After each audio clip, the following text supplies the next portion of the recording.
Hello and welcome to the FIFA 12 podcast. I am Stevie Morgan and I'm very pleased to say joining me as ever on this voyage into the realm of podcastery. I'm not sure where we're going to end up, but it's the journey more than the destination, as I believe Confucius once said. He joins me through the power of telecommunication from the heart of the very nerve centre of EA Sports in Vancouver, in Canada. He is Elizabeth Taylor to my Richard Burton. It is, of course, Romily Broad. How are you, Elizabeth? I'm very good. Sorry, I'm a bit hoarse. Are you feeling a bit hoarse? I'm feeling a bit hoarse, yeah. Obviously, as Elizabeth Taylor, I'd normally sound a little bit more dulcet than this. You would do. Well, Rom, you really need to rest your vocal cords because you know, to be honest, the podcast is a bit of a vigorous vocal workout. Well, for you, it certainly is, yeah. What are you suggesting, Rom? What I'm suggesting that you talk a lot. Rom, I want you to take back that comment because I think you'll find what I've got to say is worth listening to in a packed, pulsating, and dare I say it, pistol-packing podcast. We will have details of the new patch coming out this Thursday. Romily Broad, if he can get a word in edgeways, is waiting to share those details with you. Once and for all, we reveal how you separate Messi and Ronaldo to decide who is the best player. We talk Fergie and celebrate his 25 years at the top. And in the big shout, we ask, is Alan Pardew, the Newcastle manager, really a contender for the toughest job in football? That of England manager. All of that and more to come. But first, Rom, we start with the news and a FIFA 12 scarf? It's FIFA12scarf.com. That's the first thing you need to know. And what this scarf is the longest scarf in the history of mankind. Oh, my word. In other words, imagine a man with the biggest neck you could possibly imagine. Yeah. We're making him a scarf. It's going to be big enough to wrap around an entire football stadium. And it will be entirely populated with the messages of FIFA 12 fans. Oh, hold on. So you go to the website and then what do you do? You can enter your message on the website, or you can just do it directly through Twitter, and all the instructions are on that website.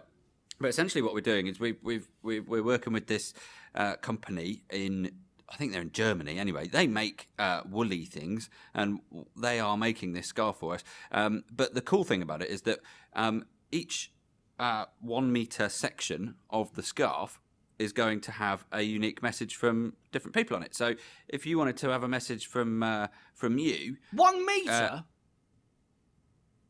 Yes. A 1 metre section? Yes. Yeah, that's quite generous. I might have that wrong, actually. It might be less than a metre. What's a typical scarf length? It's about a metre, isn't it? I would say a typical scarf length is maybe just over a metre. Well, there you go. It's roughly round about a metre. I think you may be prevaricating on details a little bit. Rom, I just want to get the facts straight, that's all. Oh, okay. You know, if you're talking length, I want to get it right. Yeah, I've heard. Now, the thing about the scarf is that the people can submit whatever message they want on there, obviously within reason, in support of their team, and they can select what colour that particular section of scarf they want to have on it. So, you know, if you wanted to say something about Southampton, such as, like... Championship title winners, 2011, 2012, that sort of thing, yeah? Yeah, or you could say... see you back in the Championship again after your holiday in the Premiership next season. Yeah, again, I think we're getting bogged down in unnecessary detail, Rom. Whatever, yeah. Anyway, look, you can do all that through Twitter just by using hashtags. So use hashtag FIFA12, hashtag colour, hashtag whatever. It's all on the website. And this thing is being built. I think they've already got about 500 metres, like actually knitted. And every time, if you successfully... enter one of the rounds, which if you follow our Twitter account at EA Sports FIFA, we announce when a new entry round is open, and you can submit your your message. If you're accepted, we'll send you a photo of your actual bit of scarf as it's been knitted, and as a memento. And then, once it's all done, this scarf will be going on tour around the place, and we'll be unfurling it. Presumably, it'll take quite a while to do that because it's going to be quite long. But in the end, it will be it will hold the Guinness World Record for scarf length. Yeah, I mean, a hotly contested field, I have to say. But I have to, Yes. I have to be honest with you, Rom. I feel sorry for the old lady in Germany who's got to knit the thing. Well, she's very nimble, and she's had years and years of practice. So, it'll be okay. I think the main problem is making sure that she's got enough wool. I mean, there's a lot of sheep involved in this. Oh, there will You know be. what I mean? There will be. Yeah. Phenomenal stuff, but as ever, breaking records as we go, Rom. And you are the man with your finger on the nub of what is going on. Indeed, the pulse. I don't know why I didn't say pulse to begin with. Nub felt You like a prefer good the word. word nub? Yes. I reckon that's what it is. Now, Rom, there's some news here about the in-game podcast, where you can hear a bit more of us. If you like the cut of our particular jib, you can hear a bit more. No, but everybody keeps me in the dark here, so do you have any further details on that? Yes. So the in-game podcasts in FIFA 12 are going to be turned on. And this is actually related to the patch that we're going to talk about in a bit. But essentially, you can go to your game settings in FIFA 12 and to the audio bit of that and turn on the EA podcasts. And what that is some special little podcasts that we're going to be recording, you and I, to talk about different things. That each one will be a little chunk. It'll be about 5 minutes long, and we'll talk about particular things each day that you may or may not be interested in. If you're not interested in it, of course, you can just turn it off. But we would hope that people might give it a go and have a listen. And that will be available when this patch hits. Which So is very soon. in that particular in-game podcast, we will be tackling some of the, I would say in a succinct and concise way, tackling the gaming topics that people want to hear. They will. Like what, Stevie, off the top of your head? I think we'll be getting great tips from some of the preeminent FIFA 12 players in the world. Okay. I that think would there'll probably be there. regular updates from what's going on in the game. Yeah, there'll be that. Big name interviews. I think we might be able to line up a few big name interviews, yeah. And one of the things I'm going to do, actually, is I'm going to get the guys over here in the studio involved a bit and do a bit of behind the scenes. Who are the guys that make this game? And we might meet one or two of them. Okay, I like it. Good. I'm glad you like it. And also, over recent weeks, we have been travelling around a number of Premier League clubs, Villa and Fulham, to name but two. But we've also just been to Chelsea, and I believe people, if they pop along to the website, easportsfootball.com, they will see just who is the best FIFA 12 player at Chelsea. Yes. The best thing about that for me was the participation of David Luiz, who is growing in reputation as being completely nuts. Yes. And apparently, by all accounts, he was.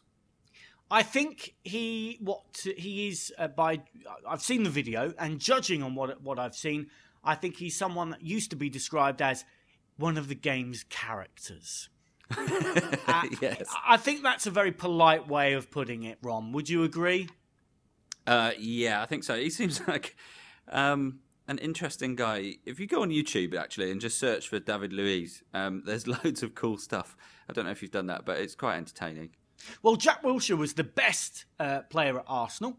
Julian Lescott was the best at City. So if you pop along to the website and have a look, you will find out just who was the best FIFA player at Chelsea. But whilst we were there, Ron, obviously we put the guys through their paces to see how they operated in the virtual world. But we were very fortunate to catch up with Daniel Sturridge, who has just received his England call-up and is very likely to face Spain this weekend.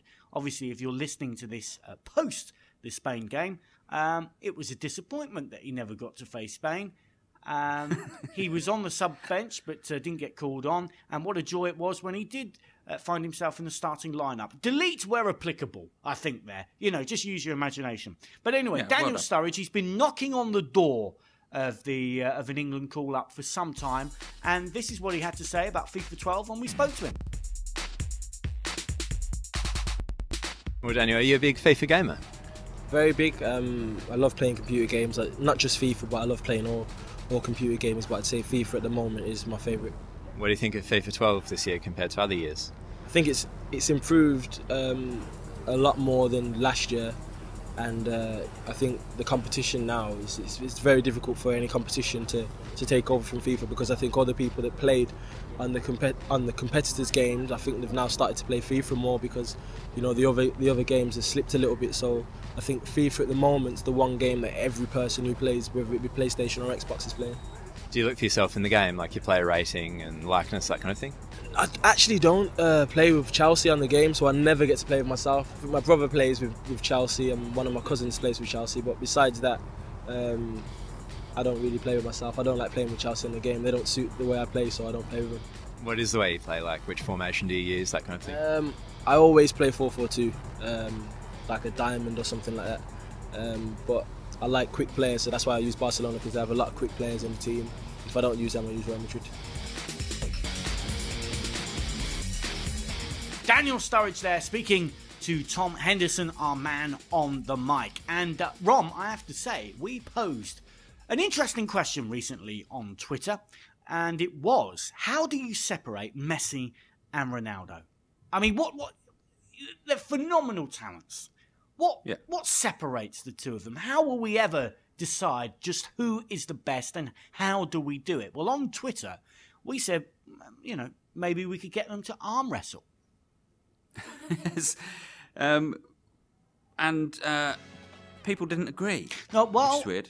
To be honest, Ron, they came forward in their thousands with tons of different suggestions. So we've got a handful of them here. It seems a shame to waste them all, but obviously this podcast, there is a time limit because we've only put so much in the meter. So let's rattle through a few of the suggestions, Ron, that people had about how we could separate Messi and Ronaldo. You kick off, Ron.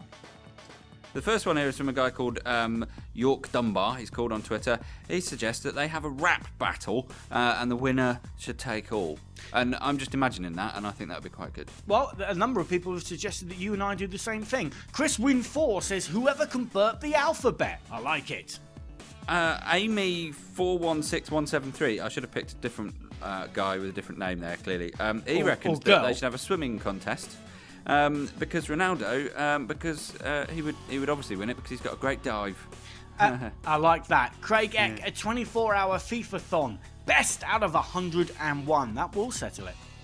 Yes, this is probably my favourite one of all. Chips, 1878. He says they should have a Sabutio contest. Why not? Take it back. Blocky Block says most kick-ups. Problem with that will be there forever. Dan Fisher 123 says, I think they should have a bake-off, and who can make the biggest cake of themselves wins. Nice. Gaz Stokes says, whoever can grow the mightiest moustache wins. Now that is a terrifying thought. Well, that's quite good as well, actually, because it's Movember, isn't it? Right now. Anyway, we've got another one here. Matt Co 123. He says, thumb war. This is a terrifying one, actually. Chris G-Man says, what about an envelope licking contest? Oh, my word. All right, on a gentler note, Keyman U2 says, marathon of playing Hungry Hippos. Can you imagine that? Strangely enough, I can't. Captain Autumn says Twister. That settles all scores. Maybe they could combine Twister and Hungry Hippos. That would be a real challenge of your dexterity, wouldn't it? Are you focused on this podcast, or are you thinking about Messi and Ronaldo playing Twister and Hungry Hippos? Right now, I'm thinking about that, yeah. My last one here is a guy called Neil Byers. He reckons a skydiving contest. The first to open their chute loses.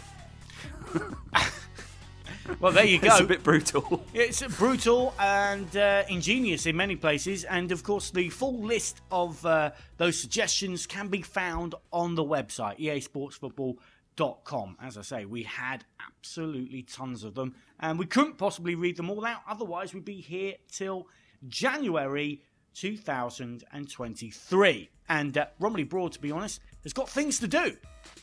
Yeah, one or two. Like growing a moustache. It will take that long as well, yeah. You're listening to the FIFA 12 podcast. My name's Darren Bent and you're listening to the FIFA podcast. It's all happening here today on the FIFA 12 podcast, and this is the moment that a number of people have been waiting for. Romily Broad has details of the new patch. Rom, I know there's a lot to go through. I'm not going to rush you. I'm not going to put a clock on you, but Really? I'm simply going to listen in awe and learn from a gaming master. I'm not sure you've ever just sat back and listened ever in your life. This will be quite a new experience for you today, won't it? And I'm quite happy to deliver that to you. Anyway, this patch is a big one. And in fact, I think it might be, in terms of the sheer volume of different things in it, the biggest patch that there's ever been for a FIFA game. And I'm not entirely sure of that, so don't take my word for it, but it's certainly a big one. And that's because, as well as your usual fixes and tweaks and tuning and things like that, there's also a bunch of improvements in there. It's not just correcting stuff. So, and that in a large part is due to engagement that we've been having with the community directly, particularly in our forums around particular issues. We're trying to find out what people think we can do to improve it now, and we're trying to do that. And that is a new way of thinking about these things, I guess, for FIFA 12 and for the future. So it's definitely. This is the fourth patch, by the way. People might not be aware of that. The fourth patch for FIFA 12, which is not because it's broken more than anything or whatever. It's because there's a really fundamental commitment to making FIFA 12 as good as it can possibly be. And this is the latest step in that. And this patch is very big, and it's been being worked on since the game was released, actually. So concurrent at the same time as other things have been going on. And there's been a whole bunch of server-side fixes as well that you wouldn't even notice, apart from if you're online during the hour or so that the servers go offline while updates get pushed out. And they're, in many ways, an equally big job as this client-side stuff. This patch will manifest itself for you on Xbox 360 or PS3 on Thursday, the 10th of November. I thought I'd say the whole date because you never know when people are listening to this. If it's beyond that date, you've already got it. And so here's what's in it if you're interested. There are tons of things in it, so I'm not going to go through them all. But a few highlights, I suppose, are things that people will notice immediately. So in terms of fixes, I suppose, one of the things that you may have noticed is if you're taking a quick throw-in, quick throw-ins obviously are new to FIFA 12. If you're taking a quick throw-in, you can hit a button and bring a second player in. If you don't want to take it yourself, you can, as you see in football all the time, a guy will hand off the ball to someone else. Every now and then, the game would get confused. The ball would bounce back onto the pitch, and the game would think, "Oh, the ball's back in play," and then it would all get confused. And people may have seen that. That will not happen ever again. Another thing that people would have probably seen a lot of, especially around the time of the demo, is some really weird issues where a player would end up with their leg inverted, and it made for some very interesting and quite amusing YouTube videos around the time of the demo. Very, very rare. Hardly anyone ever saw that. The 99% of people would have only ever seen that on YouTube. But one of the other things that's in this patch is making sure that is definitely gone. Also, another thing that I, in particular, kept noticing was that on my Xbox was that the game would default my crossing setting to manual every now and then. So the first I would know about it is when I went to do a cross and I'd hoof it straight into the stands because my setting had changed from assisted or fully assisted or whatever to manual. And that's probably something that a lot of people have noticed. It was a little bit of an annoyance, not a game breaker obviously, but that's fixed as well. Now, there are changes in the patch that go across the entire range of game modes and stuff. So those things I was just describing were general gameplay stuff. There are also things that are going to affect career mode. There's a lot of career mode stuff. We've got some stuff in there for clubs. We've got quite a few things in there for Ultimate Team, and a few other bits and pieces all over the place. Career mode has got probably the largest chunk of individual improvements in it. There are fixes as well for My Live Season. There are things for EA Sports Football Club as well, which is obviously the brand new thing in FIFA 12 this year. And some general online gameplay stuff as well. Career mode, the highlights are probably something a lot of people have been asking for, is that you weren't able to choose your own weather conditions before going into a career mode game. And that's something we had in the past. It is back. You can now do that again.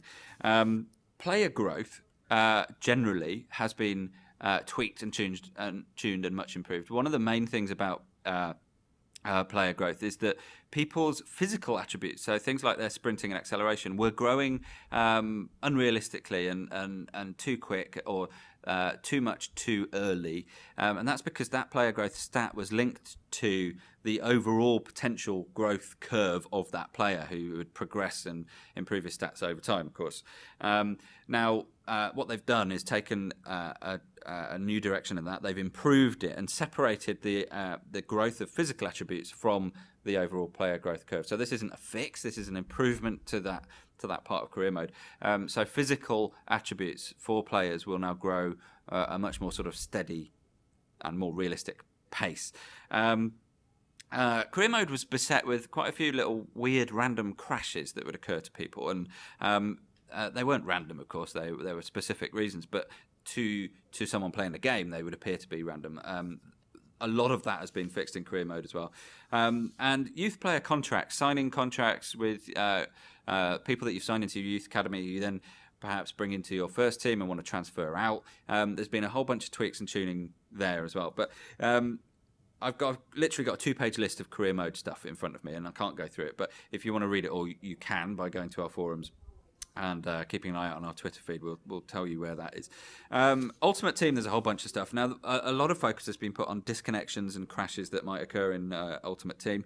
So there's quite a few different things that are going to be there. Perhaps, however, the main thing that has been affecting people is that when you're in the auction house and you've got a bid in on a player or an item, you haven't been getting real-time updates as to the status of your bid. So if someone's in there outbidding you, you weren't noticing it unless you paged off the screen and back to force the information to refresh.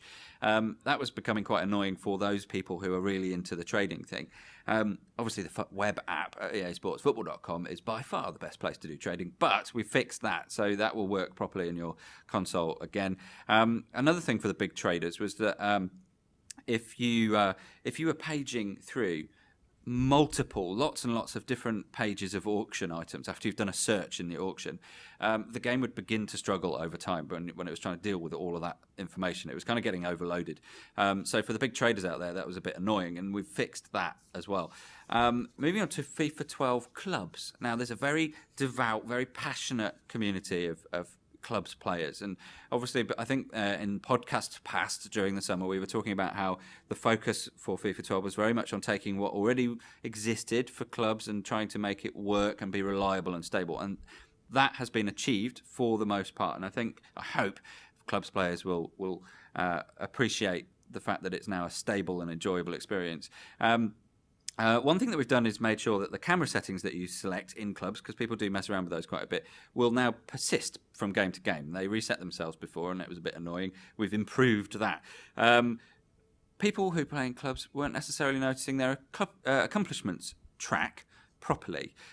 They will now. So I think that'll please people. And finally, probably the biggest change that we've made to clubs, actually definitely the biggest change we've made to clubs, is that we got a lot of feedback when the game first came out that in improving the standard of the AI players, the teammates, when you're playing clubs, which was a big complaint from FIFA 11, we improved the AI, but we improved it too much. And so the feedback this year was that, hang on, the AI is so good that people aren't playing as defenders in clubs anymore, and it's ruining the whole experience. You're only ever playing as attackers against the CPU, who's doing all your defending for you, and a lot of clubs are just playing like that, and it was kind of spoiling the experience. So we gathered some feedback, we put a forum thread up, we got a ton of replies from people, and on the basis of that feedback, we've changed things. And what that constitutes is dropping the CPU difficulty level of your teammates in clubs from world-class level to professional,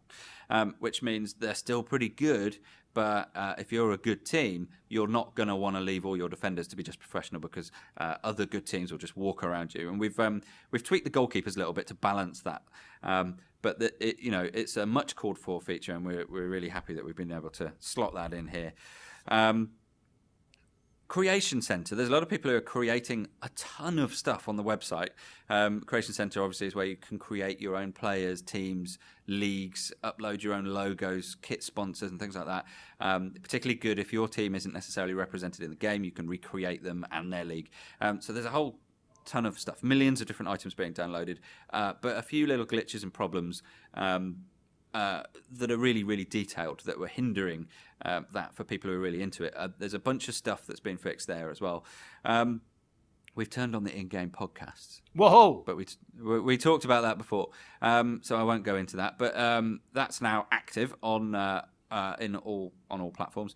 And that's about it for the headlines, I guess. But there are literally, if I printed this off, there'd be 4 or 5 pages of this stuff. But Rom, you've done an incredible job there, and I mean, you've gone through everything in quite a bit of detail. But as ever, if people want to know more, where do they go? They go to our forums, is the best place, probably.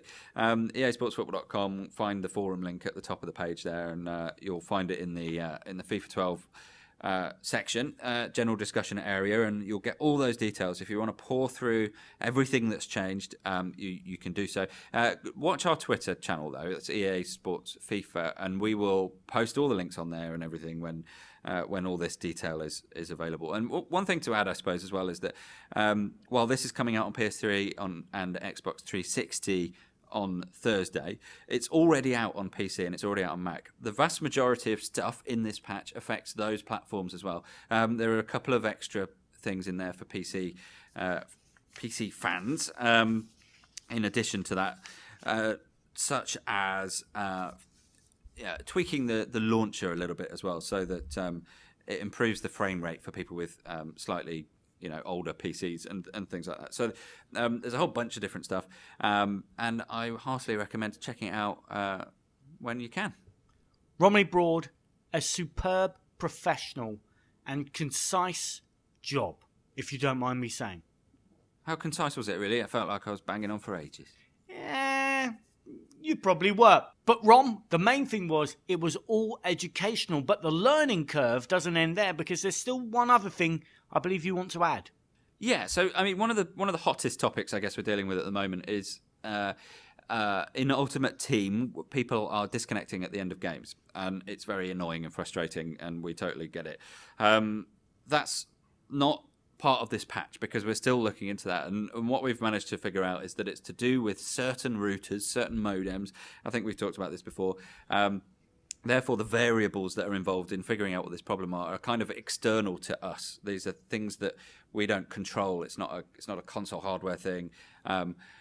It's to do with other hardware, and there's an infinite variety of those different things. So what we're doing is investigating that with the help, actually, of a large number of people in our forums who are helping us to identify what these bits of hardware are, these routers. We're getting those routers, we're bringing them over to the studio, we're going to put them in clean rooms, we're really going for it. And I just want to stress that while this isn't included specifically in this patch, that work is very much still going on, and we hope to get a lot closer to a resolution to that soon.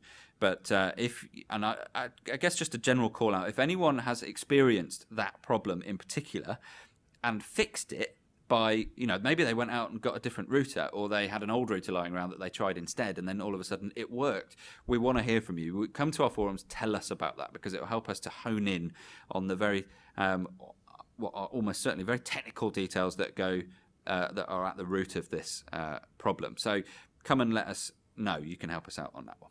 Romily Broad, once again, at the heart of the gaming issues which affect all of us. This is the FIFA 12 podcast. Hi, my name is Charles Nzogbia, and you're listening to the FIFA podcast. Romily Broad, a landmark was achieved this season, and last weekend when Sir Alex Ferguson celebrated 25 years in football. Now, as a Liverpool fan, I'm sure you want to pay tribute to the great man. Yeah, I did. Actually, it's interesting. I had a guy on Twitter last week who was trying to get me to retweet. I don't know if it was his website or whatever, but it was a like one of these mosaic montages. Yeah. Where if you have lots of little individual pictures and then they combine to form a big one. And this big one was Alex Ferguson, and I had a right old run-in with this bloke. He was convinced that I should retweet it as a measure of support, and I couldn't bring myself to do it, and I felt a bit bad afterwards because obviously it is a landmark and it's a hell of an achievement for him and for Manchester United in terms of what they've achieved over the years. But I couldn't do it. In the end, I made a bit of a devil's deal with him and said, look, I will retweet your Manchester United thing if you retweet something about Liverpool for me, and he refused. So we ended up at an impasse. Yeah, it was interesting. Well, you're a man of principle, Rom. A lot of people forget that about you. You are a man of principle. You have a rigid moral compass. I'm not sure if it's particularly pointing in the right direction, but these things. It's what you do with your moral compass that counts, Rom. I keep telling you that. Well, yes, I agree. And I think, as a Liverpool fan and as a football fan, it's only right that we pay tribute to Sir Alex Ferguson. Sir Alex Ferguson. What were you going to say, Ron? I was going to say Kenny Dalglish. What about Kenny Dalglish? We could pay tribute to him. He hasn't been consistently in one job for 25 years, though, has he? No, he hasn't. So that's why, Ron, we're going to pay tribute now to Sir Alex Ferguson. And Baby Lee had a little bit of fun. Remember, the producer of this particular podcast, the running orders are all done in crayon, and there's bits of broken biscuits all over it, and rusks and that sort of stuff. And he said a little bit of fun because he said to me, in his little baby talk, he said, Sir Alex Ferguson described his 25 years at Old Trafford as being a fairy tale. So imagine, Ron. How did he say it, though, really? What, Baby Lee or Sir Alex? Baby Lee, yeah. He's just at that stage where he's just making noises, and I'm hoping that's what he's saying. That's really it. Fairy tale. Yeah. So we're looking at, we're having a look at some of those characters that could have made up or contributed to the fairy tale of Old Trafford over the past 25 years. So, for example, Ron, David Beckham would be the handsome prince. Giggs, undeniably Peter Pan. Oh, you're right. Yeah, still going. Gary Neville, the ugly duckling. I agree with that on all sorts of levels.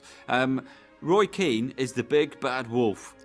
Here's another one, Baby Lee's dredged up. People forget that he started his career at Man United. Robbie Savage as Goldilocks. Robbie Savage, Man United. How does that work? It doesn't feel right. No, it doesn't. But I tell you what does feel right, and that's Peter Schmeichel in goal. He is the giant that features in all of those fairy tales that Baby reads at night. True. And, folks, if you have anything more to contribute on the fairy tale of Sir Alex 25 years at Old Trafford, you can contribute your own ideas. What character or what player would be what character through the power of Twitter, which is, Ron?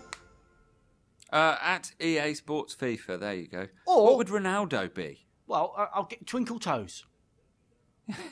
That's not a fairy tale character. That's just a pet name for one of your man friends. It's a fairy tale to me, Ron. Well, I suppose it is. What about Paul Scholes? What would he be? One of the dwarves. I suppose he could be, yeah. Yeah. Anyway, let's see what other people come up with, shall we? And indeed, you can do it through Twitter and indeed Facebook, which is...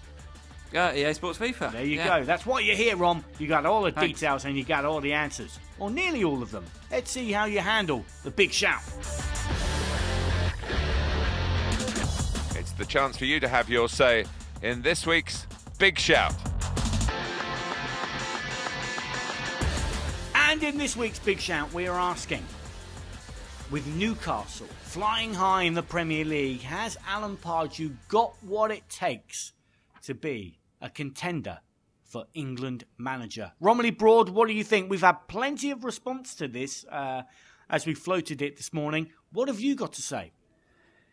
Well, it's interesting. I mean, if it is the right thing to do to concentrate very much on the England manager job being a English man, which seems to be the way it's going. We've tried and not done too well, I suppose, with foreigners. It's incredibly basic and silly to say the reason that the England team has failed is because we haven't got an English manager.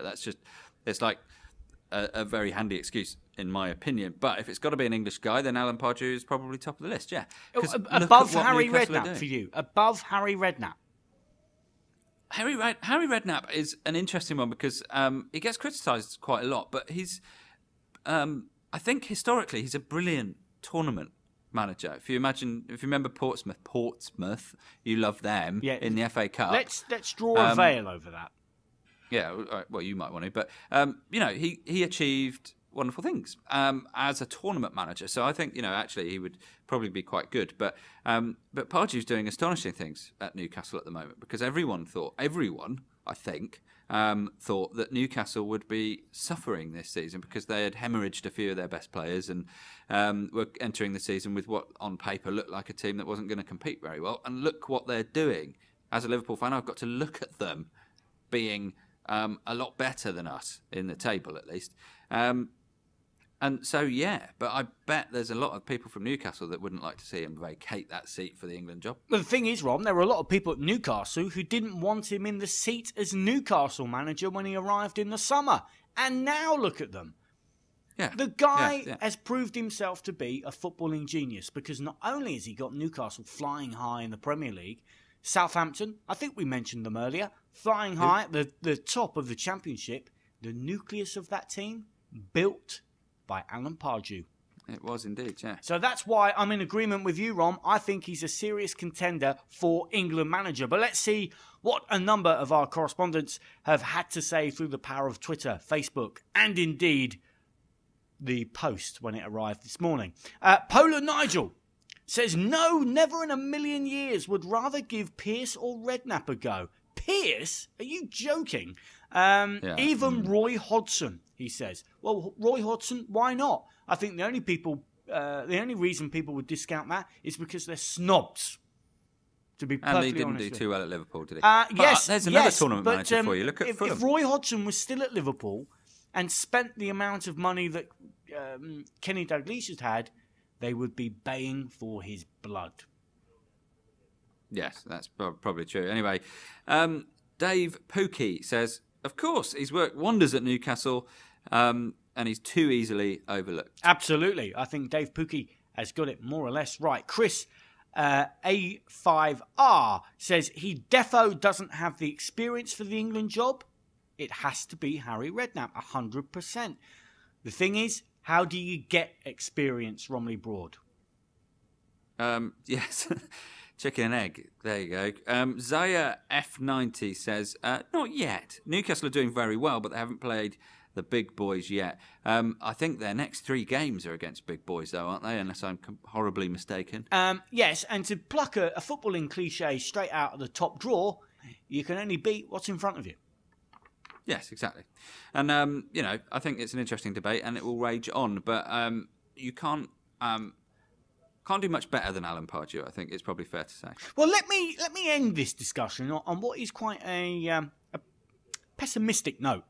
Dal Mayo says, England manager is an impossible job for anyone and there is no chance of success. It would be bad for his career. An impossible job. We've had the likes of Capello. We've had the likes of Ericsson. Both men have achieved great things in their club careers. Come and, well, let's say they've been mediocre at best. So he's saying nobody could achieve anything as manager of England. Yeah. And in a way, it's hard to disagree with that. I mean, the demands of the England job are so different from the demands of being the manager of a club team that it's actually very hard to imagine anyone coming straight out of a club environment and into the national setup and succeeding. So actually, maybe what you need to do is find someone who hasn't been in management for 20 years and put them in it. Maybe what you need is a magician. A footballing magician. So maybe the man we should be going for is Paul Daniels. And let's not forget, for the benefit of the global audience that's tuning in every week to this podcast, Paul Daniels is basically the English version of David Copperfield. The Dickens character, not the magician. At Romily Broad, that brings us to the close of another packed, pulsating, and dare we say it, promising podcast. It's been a joy, a pleasure, and we look forward to reconvening once again in the near future. Rom, I'd imagine for you it's been something of a learning curve as well.